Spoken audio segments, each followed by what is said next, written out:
Hello everyone, welcome to Chemistry EduHub channel. This video is a complete guide of periodic table in less than just 5 minutes. So let us see how. So periodic table is the arrangement of elements based on their atomic number Z. So what is atomic number? It is the number of protons in a given element. So the best strategy to remember the periodic table is to learn by groups. So you can learn maximum number of elements through that. So there are 18 groups and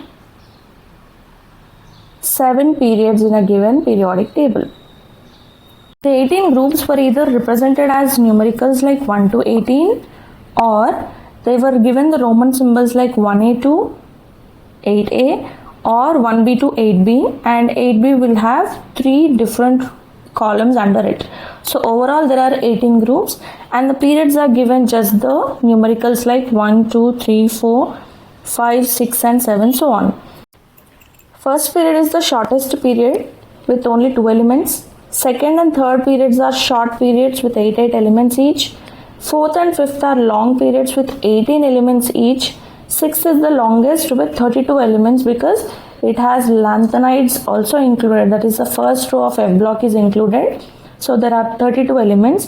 And the seventh period is considered to be incomplete though it has actinides, the last row of F block, because the elements to be discovered will be placed in the 7th period only.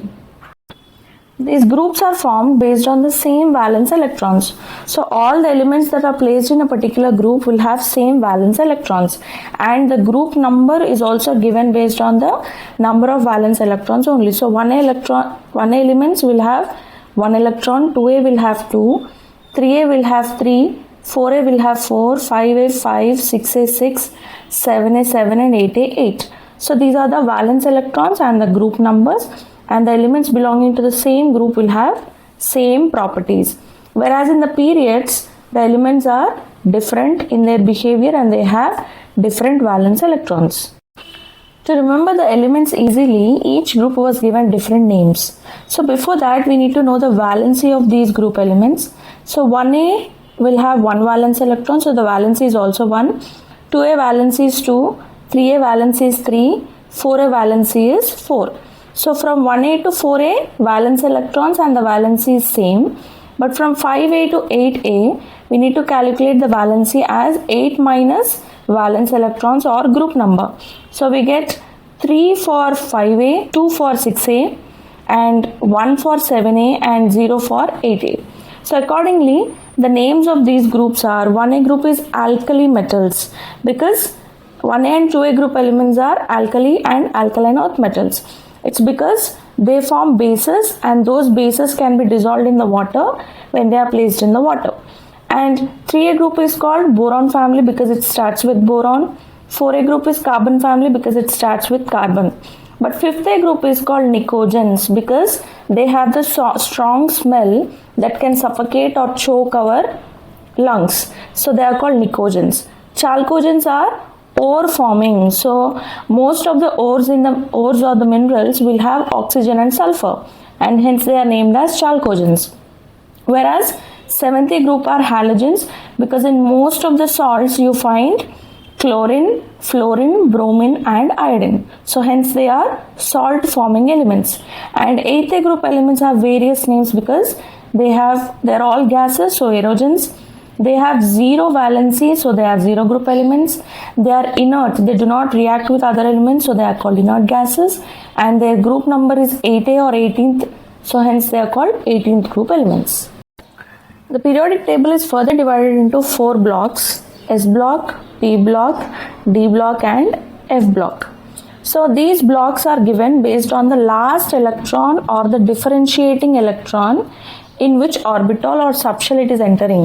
Based on that, S can have maximum capacity of 2 electrons, so it will have 1s1 or 1s2. So accordingly you have 1A and 2A groups considered under S block.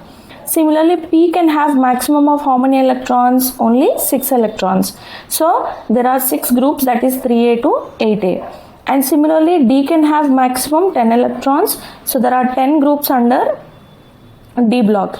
Similarly, F can have 14, so there are 14 groups under 14 groups in the sense 14 different elements placed under F block. And the general electronic configuration of S block is NS1 to 2. For P it is NS2, NP1 to 6, because after filling S orbital only we go to P. Then comes for D, the general electronic configuration is N-1, D1 to 10, NS1 to 2. And for F block it is N-2, F1 to 14, N-1, D0 to 1, and NS2.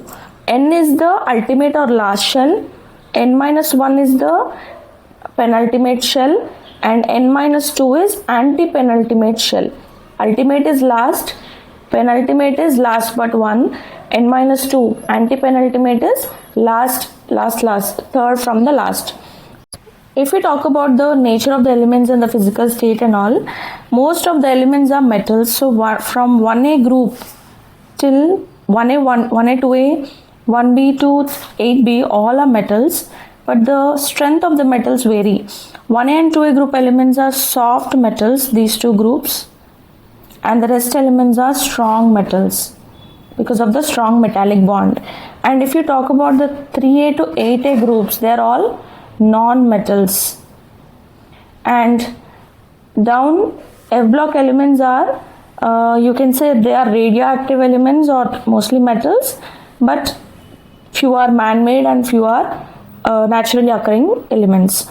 And if we talk about the metalloids, the boron, silicon, germanium, arsenic, antimony, tellurium, polonium, and sometimes astatine. These are the only metalloids that are present in the periodic table. What do you mean by metalloids which have the both behavior of metals and non-metals? The physical state of the metals are, most of them are solids. The only metal that is liquid is the mercury. And non-metals will have solids, liquids and gases. The only liquid non-metal is bromine here. And most of the radioactive elements, that is F block elements, are all solids only. So this is the maximum information that I could give in less than 5 minutes. So I hope you all like this video. Please like, share and subscribe. Thank you.